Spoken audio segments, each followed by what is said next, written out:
বিশাল এই বনে ছিল সুন্দর এক রাজপ্রাসাদ। রাজপ্রাসাদটি সব সময় স্বর্ণের মতো চকচক করত।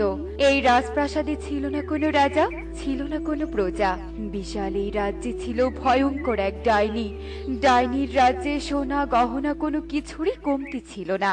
এত বিলাসিতার মাঝেও ডাইনির মনে কোনো সুখ ছিল না।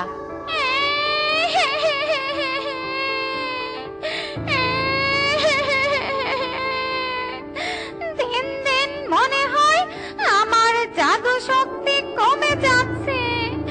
এত এত খাবার আনছি, তবু কোনো স্বাদ নেই। দিন দিন খাবারের অভাবে শুকিয়ে কাঠ হয়ে যাচ্ছে। না না না না, কোনো খাবারই খেতে ইচ্ছে করছে না। এগুলো কি অখাদ্য কুখাদ্য রে বাবা। ডাইনি খিদের জ্বালায় অস্থির হয়ে ওঠে। ডাইনি কি করবে না করবে কিছুই বুঝে উঠতে পারছিল না। এই যে রানী নবাবজাদি, এভাবে ছবি এঁকে এঁকে জিনিসপত্র নষ্ট করলে হবে নাকি? বাড়ির কাজগুলো কে করবে শুনি? কত কাজ পড়ে আছে। আমি তো সব কাজ করেছি মা, এখন একটু ছবি আঁকছি। তুমি তো জানো মা, আমার ছবি আঁকতে কত ভালো লাগে। আমার বাড়িতে থাকলে এত শখ পূরণ করতে হবে না। যত সব আপদ বিয়ে দিয়ে দিলেই যেন আমি মুক্ত হয়ে যাই। শোন, আমার মেয়ে মুন্নি আমার কাছে মাংস খেতে চেয়েছে, তাড়াতাড়ি রান্না করে দে, আমি মেয়ের বাড়িতে যাব। আচ্ছা ঠিক আছে মা, আমি এক্ষুনি তোমাকে রান্না বান্না করে দিচ্ছি, তুমি বাটিতে করে নিয়ে যেও। টুনি রান্না বান্না করা শুরু করে দেয়। টুনি অন্যান্য কাজের মতো রান্নায় ছিল ভীষণ পারদর্শী। টুনির রান্নায় বনের চারিদিকে সুবাস ছড়িয়ে পড়ে। আহা হা হা, কি সুন্দর সুবাস বেরিয়েছে। সুখী দিদি, মনে হয় টুনি রান্না করছে, চলো তো গিয়ে দেখি। হ্যাঁ হ্যাঁ, চল কাকলি। আরে সুখী দিদি, কাকুলি দিদি, এসো এসো, বসো। না টুনি, তোর রান্নার সুবাস শুকে এখানে এলাম। সত্যি তোর রান্নার হাত ভীষণ ভালো। আমার তো একদম খিদে পেয়ে যায়, তাই না এসে আর থাকতেই পারলাম না। এই যে কি এত গল্প করা হচ্ছে শুনি? রান্নার যদি খারাপ হয়ে যায়? হ্যাঁ রে টুনি, তুই তো দেখছি বড্ড বার বেড়ে গেছিস। আসলে মা। সুখী দিদি, চলো আমরা চলে যাই। টুনি বোন, তুই থাক। টুনি মায়ের এমন আচরণ দেখে ভীষণ কষ্ট পায়। টুনির সাথে মিনুর এমন আচরণ নতুন করে না। মিনু সব সময় টুনির সাথে খারাপ আচরণ করত। পেয়ে গেছি রে, পেয়ে গেছি রে, পেয়ে গেছি। এবার আমি সারাদিন খাবো। সারাদিন আমার রাজ্যের রান্না বান্নায় ভরপুর থাকবে।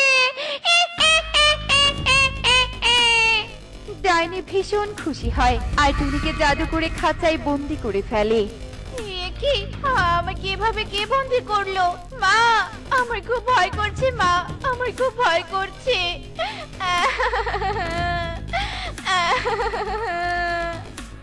মরণ, এভাবে আবার কে বন্দি করলো? আমি রে, আমি বন্দি করেছি। কারণ তোকে যে আমি নিয়ে যেতে চাই। নিয়ে যাবে মানে? কোথায় নিয়ে যাবে? এই টনির হাতে রান্নার নানান প্রশংসা পেয়েছি, তাই আমি একে নিয়ে যেতে চাই। না না, তুমি আমাকে কোথায় নিয়ে যাবে? মা, আমার খুব ভয় করছে। তুমি আমাকে ডাইনির হাত থেকে বাঁচাও মা। তুমি তান্ত্রিককে ডেকে নিয়ে এসো। মরণ, আপদটা দূর হয়ে যাবে, এতে তো আমি খুবই খুশি। যা যা, ডাইনির সাথে দূর হয়ে যা। বলেছিলাম কি ডাইনি, তুমি টুনিকে নিয়ে যেতে পারো, তবে এক শর্তে। শর্ত? কে শর্ত? বল বল, আমি সব শর্ত মানতে রাজি। শুধু আমার ভালো একটা রাঁধুনি চাই রে। আমাকে অনেক অনেক স্বর্ণ মুদ্রা দিতে হবে, তবেই আমি টুনিকে নিয়ে যেতে দিব। নয়তো তন্ত্র মন্ত্র বলে এক্ষুনি তোকে বন্দি করব ডাইনি। আমি রাজি রাজি। মা, তুমি আমার সৎ মা জানতাম, কিন্তু সৎ মায়েরা এত নিষ্ঠুর হয়? তুমি কিনা সামান্য সোনা গহনার জন্য আমাকে ডাইনির হাতে তুলে দিচ্ছ। টুনি সৎ মায়ের নিষ্ঠুর আচরণের জন্য ভীষণ কাঁদতে থাকে, কিন্তু মিনু কোনো কথাই শোনে না। ডাইনি মিনুকে সোনা গহনা দিয়ে টুনিকে বন্দি অবস্থায় নিয়ে তার রাজ্যে চলে যায়। এই যে নে সব রান্নার জিনিসপত্র, এবার কাজে লেগে পড়তো। আমার জন্য এই বড় বড় হাঁড়িগুলোতে রান্না করে নিয়ে আয়, আজকে মজা করে খাবার খাবো। এ, এ, এ, এ, এ। হায় সৃষ্টিকর্তা, এত বড় বড় হাঁড়িতে তো আমি কোনোদিনও রান্না করিনি। এত এত রান্না আমি একা হাতে কিভাবে করব? টুনি কান্না আর ভয়ের মাঝে বড় বড় হাঁড়িতে ডাইনির জন্য রান্না করতে থাকে, আর ডাইনির জন্য রান্না শেষে খেতে দেয়।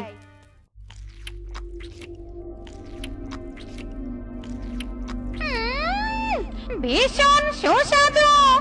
আচ্ছা, এত মজার খাবার আগে কখনো খাইনি। টনি রে টনি, যা আমার জন্য খাবার রান্না করে নিয়ে আয়, যা। এ কি ডাইনি, তুমি তো এক্ষুনি কতগুলো খাবার খেলে, আবার রান্না করে নিয়ে আসবো?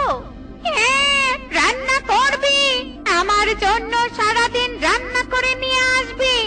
আমি হলাম সুন্দরী স্মার্ট ডাইনি, আমি কি আর তোদের মতো এক থালা খাই নাকি রে? হ্যাঁ, টুনি বাধ্য হয়ে আবারও রান্না করতে চলে যায়।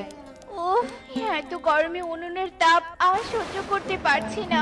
শরীরটা মনে হয় পড়ে যাচ্ছে, ভীষণ কষ্ট হচ্ছে আমার।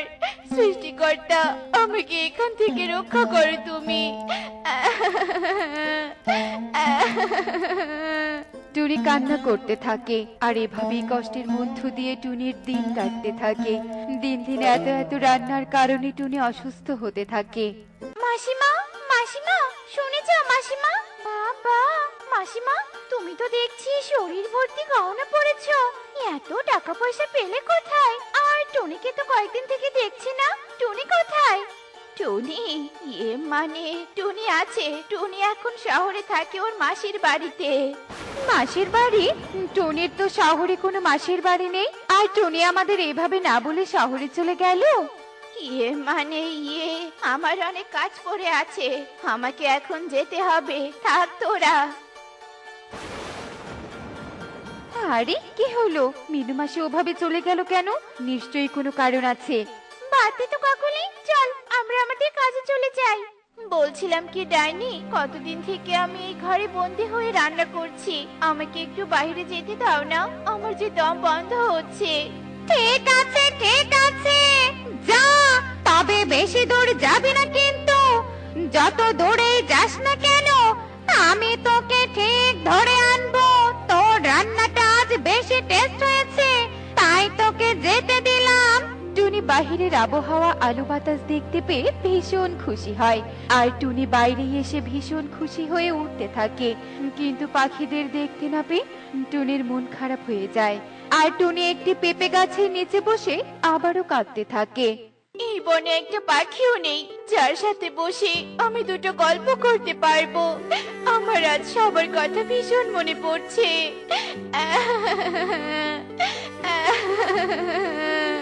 এই পাখি, এই তুমি এভাবে কাঁদছো কেন গো? কি হয়েছে তোমার? আর এই বনে তো কোনো পাখি আসে না, তাহলে কি ওই ডাইনি তোমায় ধরে নিয়ে এসেছে? হ্যাঁ গাছ, হ্যাঁ। আহারে, তোমার সাথে ভীষণ অন্যায় করেছে ওই ডাইনি। তবে তুমি চিন্তা করো না, আমি তোমাকে এক্ষুনি সমাধান করে দেব। এতে ডাইনিও মরবে, আর এই পুরো রাজ্য তোমার হবে। মানে? শোনো, এই যে আমার গোলাপি পেঁপেটা দেখতে পাচ্ছো, এই পেঁপেটা ডাইনিকে রান্না করে খাওয়াবে, তাহলে দেখতে পারবে। এখন যাও, ডাইনি বুঝে যাবে। টুনি তাড়াতাড়ি পেঁপেটা নিয়ে আবার ডাইনির রাজ্যে চলে যায়, আর ডাইনিকে পেঁপেটা রান্না করে দেয়। ও মা, পেঁপের তরকারি দে দে, আজ মজা করে খাবো।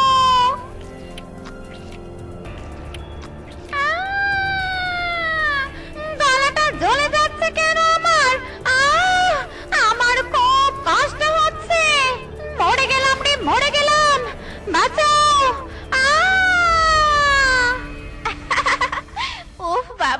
অবশেষে আমি এই ডাইনির হাত থেকে মুক্ত হলাম। এবার আমি আর আমার মায়ের কাছে থাকবো না। এই সোনা গহনা দিয়ে দরিদ্রদের সাহায্য করে বাকি জীবন একাই কাটাবো। অনেক দিন হয়ে গেল টুনি ডাইনির কাছে। এদিকে আমার সব টাকা পয়সা তো শেষ। যাই টুনির সাথে দেখাও করে আসি, আর ডাইনির থেকে আবারও সোনা গহনা নিয়ে আসি। ডাইনি তো পাশের বনের রাজ্যেই থাকে। এ কি মা টুনি, তুই? ডাইনি কোথায়? ডাইনিকে দেখছি না যে। ডাইনি নেই মা। কেন, আবারও টাকা পয়সা নিতে এসেছো? ডাইনিকে আমি ভরসা করেছি মা, তাই তোমার আশা কখনো পূরণ হবে না। ছি মা, ছি, তুমি একবার আমাকে ডাইনির হাত থেকে বাঁচালে না। তুমি জানো আমি দিনের পর দিন কত কষ্ট করে ডাইনির জন্য রান্না করেছি। আমি যদি তোমার নিজের মেয়ে হতাম তাহলে পারতে আমার সাথে এমনটা করতে? টুনির এমন কথা শুনে মিনু তার নিজের ভুল বুঝতে পারে আর টুনির কাছে ক্ষমা চায়। সত্যি তো, আমি দিনের পর দিন তোর উপর কত অত্যাচার করেছি, আর তুই মুখ বুজে সব সহ্য করে যাচ্ছিস। আমাকে তুই ক্ষমা কর মা, চল আমার সাথে। না মা, আমি তোমাকে ক্ষমা করে দিয়েছি, কিন্তু আমি আর তোমার সাথে ফিরবো না। চলে যাও তুমি, আমি বাকি জীবন পাখিদের সাহায্য করে কাটাতে চাই। টুনি কিছুতেই মিনু বৃদ্ধার সাথে আর বনে ফিরে যায় না। মিনু একাই বাড়িতে চলে আসে আর টুনিও গরিবদের সাহায্য করে দিন কাটাতে থাকে। দেখলে তো বন্ধুরা, শেষ ভালো যার সব ভালো তার। শালবনে এক দুষ্টু পাখি রয়েছে, তার নাম হচ্ছে টুনি। ওই তো সুখী দিদিরা, আজ ওদের ভয় দেখাবো।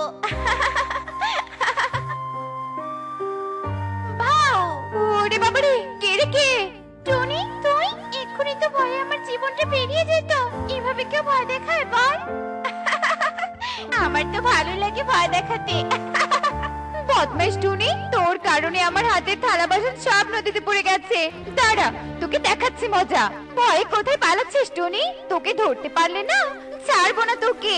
এরপর টুনি হাসতে হাসতে সেখান থেকে চলে যায়। দুষ্টুমি করতে আমার ভালোই লাগে। আহা, দুষ্টুমি করতে আমার ভালোই লাগে। এ আমি কি দেখছি? মুন্নি দিদি ফল তুলছে। বাহ, কি আনন্দ! আহা, কি আনন্দ! আমি এই ফলগুলো খেতে পারবো। এই বলে টুনি চুপি চুপি করে মুন্নির ফলের ডালি থেকে দুইটা ফল নিয়ে গাছের পেছনে লুকিয়ে পড়ে। এ কি, আমি না 5টা ফল রেখেছিলাম, 3টা হলো কি করে? ধর, আমারই হয়তো মনের ভুল। এই 4, এই 5, এখন এসব ঠিক আছে। আর কয়েকটা ফল পেড়ে বাসায় যাব। এরপর মুন্নি আবারও গাছে ফল পাড়তে ধরে, আর ফল পেড়ে যেই না ফলের ডালিতে রাখবে, তখনই মুন্নি দেখতে পায় তার ডালিতে কোনো ফলই নেই।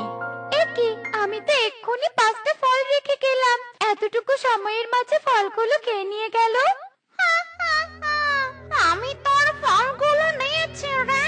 আমি হচ্ছি একটা ভূতনি, এখন আমি তোকেও খেয়ে ফেলবো। ওরে বাবারে, ভূতনি? মুন্নি, বাঁচতে চাইলে এখান থেকে পালা রে, পালা। মুন্নি দিদি কত ভীতু। যাই হোক, পালিয়ে যাওয়ার আগে ফলগুলো তো রেখে গেছে, এগুলো কুড়িয়ে নিয়ে বাসায় যাই। আজ অনেক ফল খেলাম, মজাও বেশ করতে পেরেছি। এরপর টুনি সব ফলগুলো কুড়িয়ে নিয়ে তার বাসায় চলে যায়, আর এভাবেই সেই দিন কেটে যায়। সেই একটা ঘুম দিলাম, সকাল হয়েছে, বাইরে যেতে হবে। আমার আবার দুষ্টুমি না করলে পেটের ভাতই হজমই হয় না। এই বলে টুনি বাহিরে বের হয় আর দুষ্টুমি করার জন্য একটা ছল খুঁজতে থাকে। আমার কপালটা অনেক ভালো, সকাল সকাল দুষ্টুমি করার মতো কিছু একটা পাবোই পাবো। আরে আরে টুনি, তুই এসব কি করছিস? আমার সবগুলো কাপড়ে কাদা মেখে দিয়েছিস কেন? কে কোথায় আছো? টুনিকে ধরো ধরো, আমার কাপড়গুলো নষ্ট করছে। তোমরা আমার কিছুটি করতে পারবে না। বদমাস টুনি, দাঁড়া, আমি মোড়ল মশাইকে বিচার দিয়ে আসি, তোর দুষ্টুমি বের করবো আজ। দিয়ে এসব বলে রেগে মেগে মোড়লের বাসায় চলে আসে, আর এসে দেখতে পায় বনের অনেকে টুনির নামে বিচার দিচ্ছে। মোড়ল মশাই, টুনিকে তার উচিত শিক্ষা দিতেই হবে। হ্যাঁ মোড়ল মশাই, টুনি এক্ষুনি আমার সব কাপড় কাদা দিয়ে নষ্ট করেছে। টুনিকে আপনি কিছু একটা করুন, আমাদের এসব আর সহ্য হচ্ছে না মোড়ল মশাই। ঠিক আছে, তোরা শান্ত হ, যা করার আমি করব। শালিক, যা টুনিকে এক্ষুনি আমার এখানে ডেকে নিয়ে আয়। আচ্ছা ঠিক আছে মোড়ল মশাই। এরপর শালিক মোড়লের কথা মতো টুনিকে খোঁজার উদ্দেশ্যে রওনা হয়। ওই তো টনি মনের আনন্দে গাছের ডালে ফল খাচ্ছে। টনি, হ্যাঁ টনি, নিচে নাম, কথা আছে। কি হয়েছে শালিক দাদা, ডাকছো কেন আমাকে? তোকে এই মুহূর্তে মোড়ল মশাই ডেকেছে, চল আমার সাথে। মোড়ল মশাই? কিন্তু কেন মোড়ল মশাই আমাকে ডাকবে? যাই হোক, ডেকেছে যখন শুনেই আসি, চলো শালিক দাদা। এরপর টুনি আর শালিক মোড়লের কাছে চলে আসে। কি হয়েছে মোড়ল মশাই, আপনি আমাকে ডেকেছেন কেন? তোর নামে বনের সবাই বিচার দিয়েছে, তুই নাকি অনেক দুষ্টুমি করছিস, সবার অনেক ক্ষতি করছিস। তোকে যে এর শাস্তি পেতেই হবে, নয়তো বনের সবাই অনেক ক্ষেপে যাবে। মোড়ল মশাই, আপনি টুনিকে তাড়িয়ে দিন এই বন থেকে, তবে আর টুনি দুষ্টুমি করার সুযোগ পাবে না। হ্যাঁ টুনি, এটাই তোর উত্তম শাস্তি। তুই এক্ষুনি এই বন থেকে চলে যাবি। যতই তুই আমাদের বনকে বিপদ রক্ষা করিস না কেন, তোর কোনো ক্ষমা নেই। আচ্ছা ঠিক আছে, আপনারা যেহেতু চাচ্ছেন আমি এই বনে না থাকি, তবে আমি এক্ষুনি এই বন থেকে চলে যাচ্ছি। যা টুনি যা, আর কখনো তুই এই বনে আসতে পারবি না। তোর কারণে আমি এতদিন কিচ্ছু করতে পারিনি, আমার কাজটা তুই সহজ করে দিয়ে গেলি। টুনি বন থেকে চলে যাওয়াতে বনের সবাই অনেক খুশি হয়। আর কালু এই সুযোগ তার কাজে লাগিয়ে শয়তানি বুদ্ধি আটতে থাকে। টুনি চলে গেছে, তবে তো পুরো বন এখন আমার হাতে। কালু, এই নে, এটা হচ্ছে এক ধরনের পারফিউম। তুই এটা সবার মুখে ছিটিয়ে দিবি। তুই আর আমি বাদে সবাই আমাদের বসে চলে আসবে, তখন সবাইকে আমরা যা বলবো তাই করবে। এরপর কালু আর জাদুকর পারফিউমের বোতল নিয়ে মোড়লের বাসায় চলে আসে। আর কালু প্রথমে মোড়লের মুখে পারফিউম মেখে দেয়। মোড়ল মশাই, আপনি এখানে এক পায়ে দাঁড়িয়ে থাকেন তো দেখি। মোড়ল মশাই তো সত্যি আমার কথা মানলো জাদুকর। কালু, এখন বনে সবাইকে আমাদের বসে আনতে হবে, চল আমার সাথে। এই বলে কালু ও জাদুকর বনের একে একে অনেককেই নিজেদের বশে করে নেয়। আর তারা সবাইকে তাদের মন মতো হুকুম করতে থাকে। আয় সুখী, যা আমাদের জন্য বন থেকে মজার মজার ফল নিয়ে আয়। একদমই দেরি করবি না, এই বলে দিলাম। এ কি, এ তো অন্যায়। এই কালু আর জাদুকর আমরা যারা বাকি আছি সবাইকে বশে করবে। আমাদের বশ করার আগেই সবটা টুনিকে জানাতে হবে। টুনিই পারে আমাদের বিপদ থেকে রক্ষা করতে। এরপর টিয়ে টুনিকে খোঁজার জন্য পাশের বনের উদ্দেশ্যে রওনা হয়। টুনি, তুই এখানে? আর আমাদের বন যে বিপদে পড়ে গেছে। এরপর টিয়ে টুনিকে সবটা খুলে বলে। টুনির এসব শুনে অনেক মায়া হয় আর ছুটে আসে তার বনে। কালু, এদের সবাইকে কিন্তু পানি থেকে দূরে রাখতে হবে। যদি কোনোভাবে তাদের শরীরে বা মুখে পানি ঢালে, তবে সব জাদু শক্তি নষ্ট হয়ে যাবে। তখন আমাদের স্বপ্ন স্বপ্নই থেকে যাবে, বুঝতে পেরেছিস? ও, এই ব্যাপার। পানি হলেই চলবে?